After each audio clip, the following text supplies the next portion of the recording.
तर सर्वांना रामनवमीच्या हार्दिक शुभेच्छा।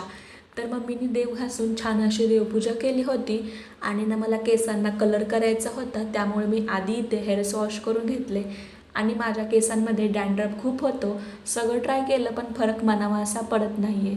तुमच्याकडे काही उपाय असतील तर नक्की कमेंट करून सांगा। इथं मी माझं रुटीन शेअर करते। तर इथे मी मस्त असा टी बनवून ठेवला होता आधीच, कारण प्यायचं म्हटलं तर अन्वीचं एक काम केलं की दुसरं लगेच ती काहीतरी राडा घालते आणि तिला सर्दी झाली आहे तरीसुद्धा पाणी खेळायचं काही ती सोडत नाही। नाहीतर मग डोअर ओपन असलं की ती बाहेर जाऊन माझं सँडल घालून फिरत बसते। त्यानंतर मग मी इन्स्टामार्टवरून काही वस्तू ऑर्डर केल्या आणि लगेच 5 मिनिटमध्ये ते घेऊन आले। पण आजकाल मी अन्वीच्या वस्तू इन्स्टामार्टवरूनच ऑर्डर करते। त्यानंतर थोडा चेंज म्हणून टेरेसवरती घेऊन गेलते अन्वीला। तर मग इथेही जिन्यावरती चढली, चढायचं कळालं तिला पण उतरायचं समजतच नव्हतं। तर असा होता आजचा मॉर्निंग व्लॉग। भेटूया नेक्स्ट व्लॉगमध्ये, तोपर्यंत बाय।